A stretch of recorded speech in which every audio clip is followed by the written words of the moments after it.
في موضوع كده بيتكرر مع اغلب الشركات اللي بتيجي تشتغل معانا، حاجه بنشوفها كتير قوي ان الشركات دي بتبتدي تحاول تدخل AI او حتى ايجنتس بيبنوها جوه الشركه، جوه الشغل، جوه الفلو نفسه. ولكن المشكله الاكبر انه بيبنوا الحاجه، بيحاولوا يستخدموها، ما بيطلعش نتيجه شبههم او ما بيطلعش نتيجه زي اللي هم عايزينها، فيقرروا ما يستخدموش اي AI تاني ويستغنوا عن فكره ان هو التكنولوجيا الجديده مش تبعنا، مش شبهنا. واعتقد دي مش حاجه غريبه، لانه انا لو صاحب شركه اول حاجه هفكر فيها او ان انا ازاي ممكن ادي جزء من شركتي، ادي جزء من الفلو بتاعي، ادي جزء من الكور بتاع البيزنس لاي اي او ان ايجنت يعمل لي الحاجه دي وانا اصلا ما افكرش فيها. يعني موظف اوكي، ده موظف بيجي بيقعد يتدرب فتره، بيفهم البروسيس، وفي الاول وفي الاخر ده بني ادم قدامي. مش قادر ان انا اطلع من فكره ان انا اديه الايجنت، مش متوقعها. من الاخر هو سؤال واحد: ازاي ممكن اسلم جزء من شركتي لحاجه مش بني ادم قدامي وانام واسيبها او ابعد عنها حتى؟ المشكله هنا مش بتبقى في الاي اي نفسه او في التكنولوجيا نفسها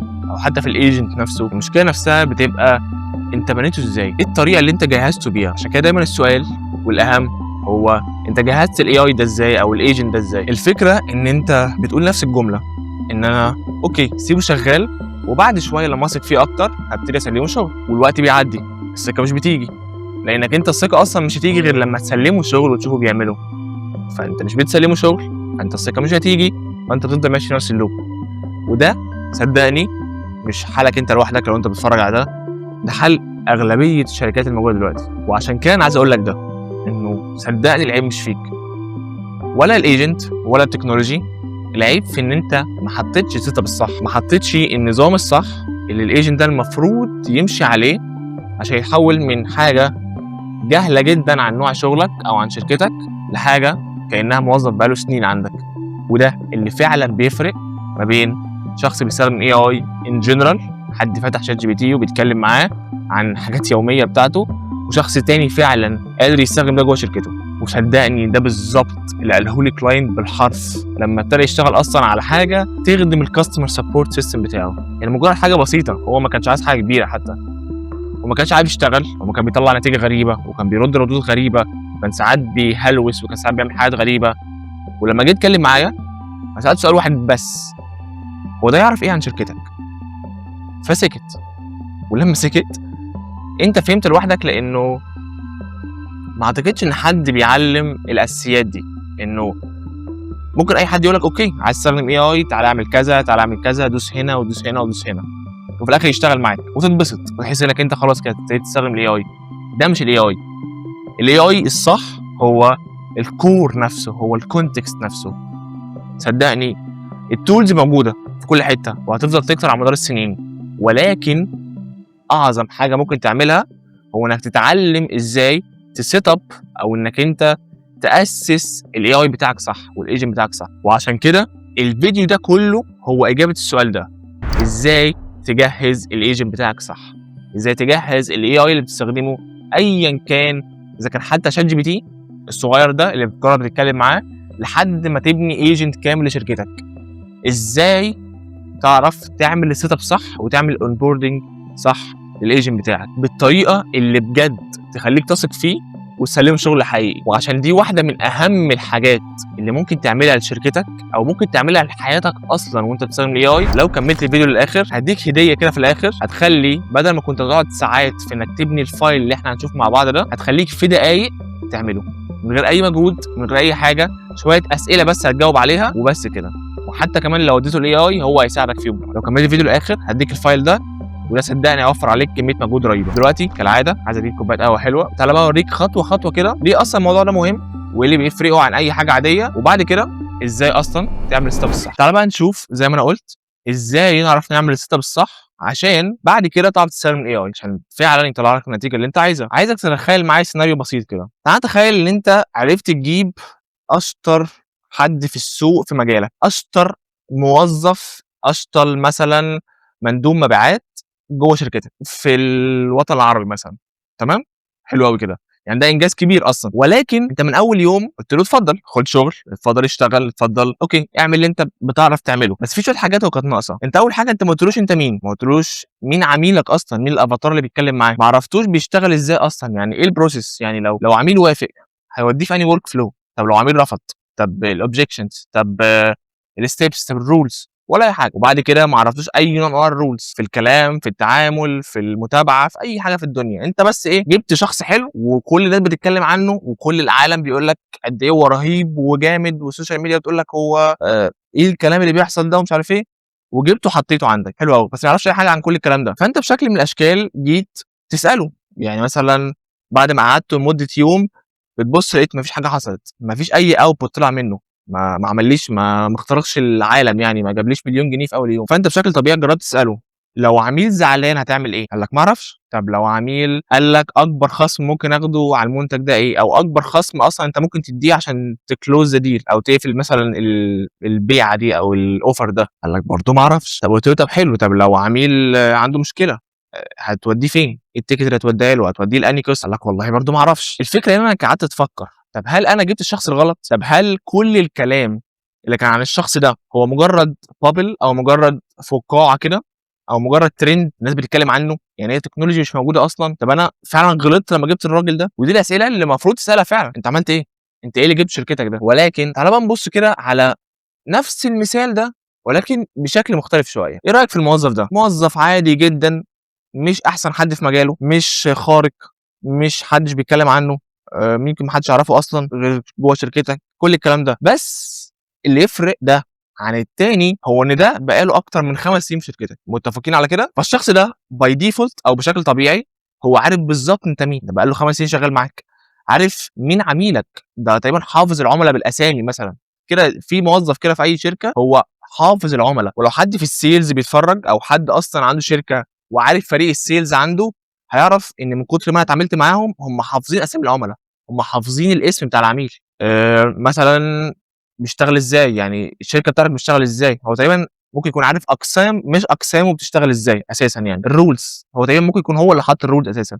اوكي، فالشخص ده مش مميز، محدش يعرفه، محدش بيتكلم عنه، ولكن بسبب معرفته عن شركتك بس، يعني مجرد الكونتكست بتاعه فعلا جوه شركتك افضل مليون مره من الشخص التاني. عشان كده لو جينا رجعنا ورا شويه وبصينا على الفرق ما بينهم، الشخص ده هتلاقيه من اشطر الناس عندك ومن اكتر الناس اللي بتحقق التارجت ومن اكتر الناس اللي جايبه لك عائد عليه هو شخصيا. ده شخص عارف كل حاجه عن شركتك، هو طبيعي جدا اكتر شخص مرتاح. ولكن زي ما قلت لك قبل كده، نفس الشخص الخارق الجامد اللي عليه هايب اللي عليه بابل كل الكلام ده بس ما يعرفش اي حاجه عن شركتك، فبالطبيعي الشخص ده هيبقى محتار في كل سؤال يتساله، ويبقى محتار في كل بروسيس، ومش هيبقى عارف يرد ولا عارف يتكلم ولا عارف يعمل حاجه، هيبقى قاعد عنك كده بس. وعشان كده الكاتيجوري دي كلها او يعني يمكن الفيديو ده كله مبني على حاجه واحده بس، هي الباور اوف كونتكست. يعني من الاخر تعالى بقى نتكلم تكنيكال شويه. الاي اي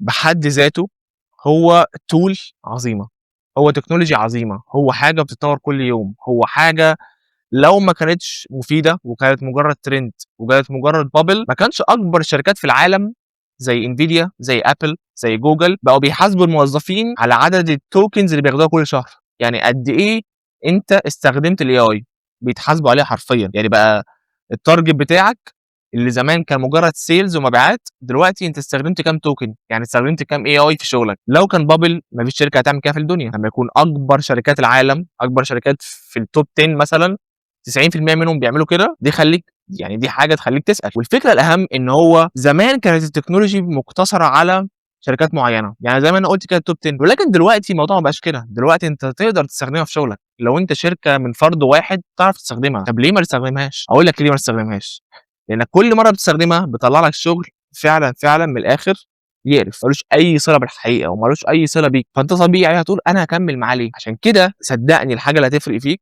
وصدقني اكبر انفستمنت او اكبر استثمار ممكن تعمله في الاي اي هو الكونتكست. فكر كده فيها شويه. زمان اول ما شات جي بي تي طلع واتكلمت معاه كان اوحش حاجه ممكن تتكلم معاه في حياتك، لو كلمته النهارده وجيت تكلمه بكره هو ناسيك اصلا مش عارف انت مين. دلوقتي بقى احلى. عمرك فكرت ليه؟ لانك من اكبر الحاجات اللي اتضافت للاي اي مؤخرا هي الميموري والذاكره بتاعته. يعني كل مره تتكلم معاه هو بيحفظ حاجات عنك. يعني لو دخلت اصلا كده في شات جي بي تي في السيتنجز هتلاقي حاجه اسمها ميموري، جرب كده دوس عليها هتلاقي ان هو مسيف زي تشانكس او زي قطع كده عن حياتك.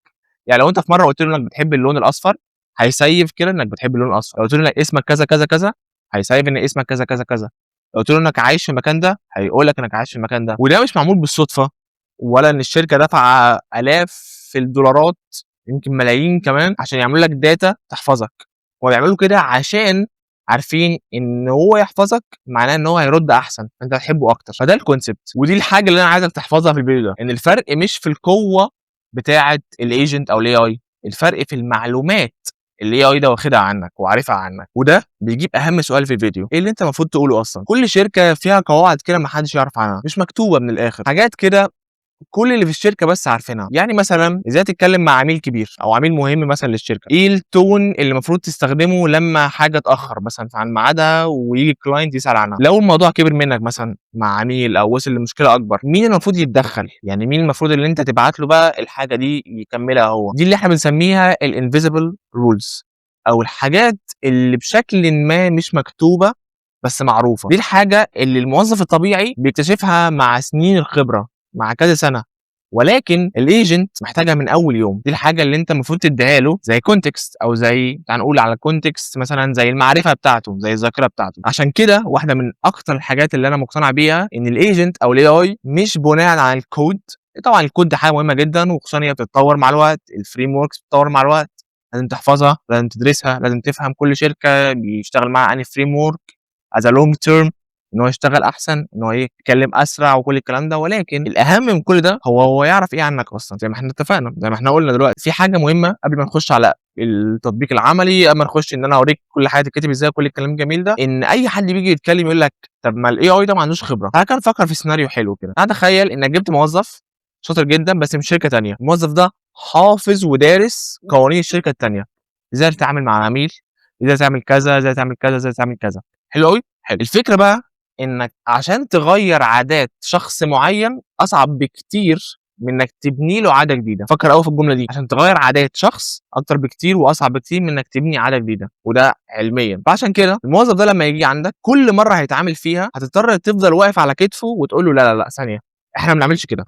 احنا بدل ما نعمل بنرد الرد ده، احنا بنرد الرد ده، بدل ما بنحول السيلز للحته دي بنحولها للحته دي. فتفضل تقعد تغير له في العادات بتاع شهر كامل عشان بس يوصل من مرحله الشركه القديمه للشركه الجديده. الاي اي مش كده. الاي اي على قد ما هو عنده خبره ملايين السنين وكل الداتا اللي اتدرب عليها دي، هو ستيل معمول عشان يمتص معلوماتك انت الشخصيه. افهم الجمله دي، هو شخص ذكي جدا عنده كل المعلومات اللي في الدنيا. البروجرام يعني او يعني الطريقه اللي هو برمج عليها، الطريقه اللي هو الماشين ليرنينج نفسه بتاعه معمول عشان يمتص معلوماتك الجديده، مش يفضل فاكر القديم. عشان كده دي واحده من اهم الحاجات، وجود حاجه ما عندهاش خبره ده معناه وجود حاجه معموله زي الصلصال تتشكل على ايديك، فانت بتشكلها على شكل شركتك. وده يجيبنا لاهم حته في الفيديو كله، ايه الحاجه اللي انت المفروض تعملها اصلا، ايه المعلومات اللي المفروض تديها له، ايه الاسئله اللي المفروض تجاوب عليها، ايه المعلومات والرولز والحاجات السكيورتي وكل الكلام ده اللي المفروض اصلا تديها له. حلو قوي. تعالى بقى نبتدي. حلو قوي. دلوقتي دي اهم حته في الفيديو اللي انت اصلا مستنيها من بدري، تمام؟ بس قبل ما نخش عليها في حاجه اهم، انت ازاي عملت سبسكرايب لحد دلوقتي يا معلم؟ يعني بقى لي ساعتين بتكلم، يعني مش عارف الفيديو وصل لكام دلوقتي، بس انا بقى لي كتير بتكلم. فانت هتنزل تحت هتلاقي يعني زرار لونه احمر كده، دوس عليه، اسمه بقى سبسكرايب، اسمه اشتراك، اي حاجه دوس عليه، وبعد كده ارجع لي تاني نكمل الفيديو. ماشي. حلو قوي. دلوقتي تعالى بقى اوريك ايه الحاجات اللي المفروض تكون موجوده في اي كونتكست فايل. بص اقول لك حاجه، صدقني دي واحده من اهم الحاجات اللي ممكن تعملها وتمتلكها وتبقى من اكتر الاسيتس اللي مهمه بالنسبه لك وانت بتستخدم اي اي، هي حاجه اسمها الكونتكست فايل، او من الاخر فايل كده هو عباره عن جايد، عباره عن حاجه بتوجه اي اي انت بتستخدمه للاتجاه الصح، تعرفوا انت مين، شركتك ايه، عميلك ايه، كل الكلام ده. فاحنا هنبتدي فيها دلوقتي. حلو. عايزك بس تحفظهم واحده واحده، وكده كده هديك فايل في الاخر بيسألك كل الكلام ده. يعني انت هتقرا الفايل هتلاقي فيه مكتوب فيه كل الاسئله كل الكلام ده، ولكن انا بس عايزك تفهم كل سؤال معناه ايه وليه اصلا هو موجود. اول سؤال، انت مين حرفيا، شركتك هي ايه اصلا. ولكن انا مش عايز منك اسم الشركه او المجال اللي هي بتشتغل فيه او كل الكلام ده، ده طبيعي لازم يكون موجود طبعا، ولكن اللي انا عايزه منك الحاجات اللي مش مكتوبه على الويب سايت، الحاجات اللي هي انت بس بشكل ما عارفها. يعني مثلا ايه فعلا اللي بيخليك مختلف بجد، اللي بيخليك مختلف ايه، مش اللي موجود بقى على الويب سايت اللي هو احنا بنتميز بكذا وكذا، لا لا لا، اللي بجد بيخليك مميز عن اي منافس تاني. ايه خدماتك بالظبط بالتفصيل بتاعها، ايه خبرتك، ايه خبرتك انت بشكل شخصي او خبره التيم بتاعك، او لو دي شركه ايه خبره الشركه بشكل عام، ايه المجالات اللي انت اشتغلتوا فيها، ايه الكلاينتس اللي انت اتعاملتوا معاها، ايه البلاد اللي انتوا شفتوا الماركت بتاعها عامل ازاي. عشان كده لما تبني مثلا اي اي از كاستمر سبورت او حاجه تتعامل مع الكاستمر مثلا، وحد يسال الكاستمر ده او حد يسال الايجنت ده هو ايه اللي بيميزكم، هو بجد يكون عارف ازاي يرد، ما يطلعش كلام اللي هو احنا بنسميه كليشيه او كلام ملوش معنى، لا، يتكلم بجد على لسانك، يتكلم بنفس اسلوبك، بنفس الطريقه اللي لو العميل ده سالك انت بشكل شخصي هترد عليه بيها. فاهم اقصد ايه؟ ده الكونسبت، ده اللي بيخلي فعلا فرق ما بين اي اي ما يفهمش اي حاجه عنك، واي اي فعلا تحس انه بيتكلم على لسانك وفاهمك. وثاني حاجه معانا هي مين العميل بتاعك، اللي ممكن نسميه الافاتار او الاودينس بتاعك، بس بجد هو مين؟ يعني مثلا ايه الشكل بتاعه؟ ايه يعني مثلا الشكل بتاعه ممكن يكون انت بتخاطب الذكور او الاناث، او انت مثلا بتخاطب ناس في مجال معين او في رياضه معينه. طب حلو، ايه اللغه بتاعته؟ يعني هو بيتكلم بأنهي لغه اصلا؟ دي ابسط امور المفروض تديها له. مكانه فين؟ الدايجرام بتاعه، الباترن بتاعه ايه؟ دي اسئله عميقه شويه. ثالث حاجه هي الورك فلو نفسه بتاعك، يعني مثلا ايه الستبس اللي المفروض اي موظف يمشي عليها؟ يعني لو انت كلمت عميل في اول 24 ساعه تبعت له ايه، وفي اول 48 ساعه، وفي اول اسبوع، وفي اللحظه اللي هيجي فيها المفروض تبعت له ايه، الفولو اب بيبقى عامل ازاي. اسئله بسيطه كده، بس ده بيحدد الورك فلو اللي المفروض لو انت بنيت ايجنت بكره او بنيت اي اي بكره هيترجم لوحده هو المفروض يمشي ازاي. انت بس هتدي له شويه تفاصيل زياده، بس از توتال هو فاهم ومترجم الدنيا عامله ازاي. رابع حاجه، ودي واحده من اهم الحاجات، هي الرولز، زي ما قلت لك عليها قبل كده، الانفيزبل رولز. دي شويه قواعد كده مش مكتوبه يدويا في اي حته، مش هتلاقيها على الويب سايت مثلا ولا على السوشيال ميديا بتاعتكم، ولكن انتوا عارفينها. يعني مثلا واحده من الحاجات في السيلز انك مثلا ما تقولش السعر غير لما تعرف احتياج العميل ايه، او مثلا ما تردش على اي ريفيو سلبي باندفاعيه مثلا. يعني مثلا بتشكره على الفيدباك بتاعه وتخش برايفت تديله على وشه عادي ولكن ما تردش عليه مثلا ان بابليك. يعني حاجات كده ايه، انت لو سالت عليها اي حد في شركتك هيكون عارفها، ولكن از ايجنت او از اي اي لو انت اديته كل المعلومات المكتوبه ان بابليك مش هيكون برضو عارفها قوي. يعني خامس حاجه، ودي اللي ناس كتيره جدا جدا ما بتاخدش بالها لانها المفروض تكون موجوده اصلا، هي ال1% رول، انا مسميها كده. اوكي، ال1% رول دي بتعرف الاي اي امتى يبطل هو يرد او بطل هو يتدخل ويجيب حد تاني از هيومن، او انت حتى شخصيا انت اللي تتدخل فيها تاني. دي حاجه انا مسميها ال1% رول. صدقني دي ما حدش بيتكلم عنها خالص. يعني دي حاجه من كتر ما انا اشتغلت مع شركات ومن كتر ما انا بنيت سيستمز، دي واحده من اهم الحاجات اللي مؤخرا ابتديت احطها في الورك فلو اللي لازم يكون موجود، هي ال1% رول. دي يعتبر كانت اجابه على سؤال قبل كده سالته، هو ايه اللي ممكن يحصل لو في حاجه غلط حصل، او مثلا في حاله اللي بنقول عليها حاله 1%، حاجه ما بتحصلش خالص حصلت كده بشكل صدفه، امتى انا اتدخل؟ يعني ايه اللي هيحصل؟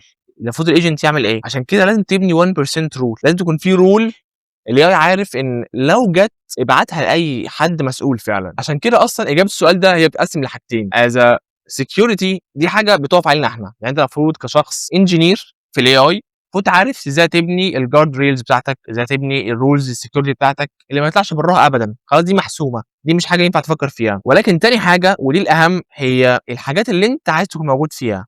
يعني امتى الاي اي يبعد عن الصوره ويدخلك انت في الصوره، في اني ورك فلو او في اني رولز او في اني سيتويشن المفروض ده يحصل. تعال مثلا تخيل ان في كل شركه كبيره في حاجات معينه بتحصل، مثلا في عميل كبير زعلان، في حاجه حصلت في السكيورتي، في مثلا قرار حساس مثلا، او ستوك خلص بس الناس لسه بتطلب، انا المفروض اعمل ايه؟ يعني انا المفروض اكمل وهنري ستوك مثلا ان ذا فيوتشر، او ما اكملش؟ ايه اللي المفروض اعمله؟ انا عايزك تحدد اللحظات دي بالاسم حرفيا. يعني امتى الاي اي يبعد عن الصوره وتدخل انت مكانه؟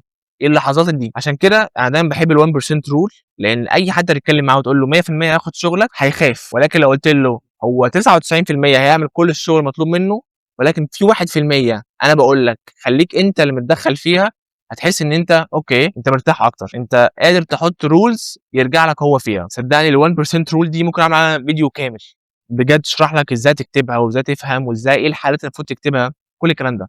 اوكي، ولكن خليك واثق ان دي مش مجرد حاجه عشان تخاف منه، ولكن دي حاجه عشان تكون انت مطمن وسايبه يشتغل. واقول لك حاجه كده انت هتاخد بالك منها كويس قوي، انه وانت بتملى الفورم دي او الرولز دي هتلاقي نفسك بتسال اسئله انت ما كنتش تعرف اجابتها عن شركتك ذات نفسها. يعني مثلا لو حد اتكلم معاك بتون مختلف هتعمل ايه؟ لو عميل كبير زي ما احنا قلنا زعلان هتعمل ايه؟ وصدقني ده مش عيب، ده حرفيا اول علامه ليك انك بتبني صح. الايجنت او الفايل ده لوحده بيخليك تشوف حاجات في شركتك انت ما كنتش شايفها قبل كده، بيخليك تشوف شركتك بعين تانية خالص، بعين حد بره، فبتشوف كل حاجه بشكل مختلف. في ناس بتحب تعمل ده بنفسها، وفي ناس بتجيلنا اصلا عشان نعمل لها حاجه زي كده. الكونتكست فايل او الكونتكست بتاع الشركه، الكونتكست لاير بتاع الشركه ده بنسميه الجايد بتاع الاي اي. شركات كبيره جدا بتجيلنا عشان بس نعمل لها الكونسيبت ده، ازاي تعمل الكونتكست جايد صح بتاع شركتك. عشان كده كالعاده في اخر الفيديو ده مش عن تكنولوجي، الفيديو ده مش عن كود، الفيديو ده مش عن هاو تو دو،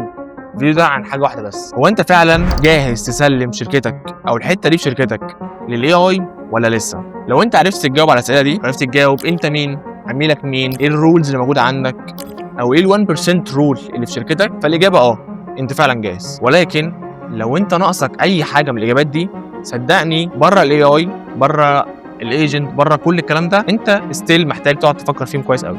صدقني دي واحده من اهم الحاجات اللي ممكن تعملها. عشان كده في حاجه بقولها دايما، الايجنت بتاعك مش محتاج منك ثقه عمياء، هو محتاج منك سيت اب صح. لو اديته الجايد الصح والسيت اب الصح، صدقني هيكون واحده من اعظم الحاجات اللي ممكن تعملها. عشان كده السؤال الصح هو مش الايجنت شغال ولا مش شغال، ولا حلو ولا مش حلو، هو ازاي انت دربت صح، هل انت جهزت صح ولا لا. وبكده الفيديو خلص. ولكن زي ما وعدتك في اول الفيديو، في هديه انا سايبها لك في الاخر، في تمبلت انا سايبه لك في الديسكربشن.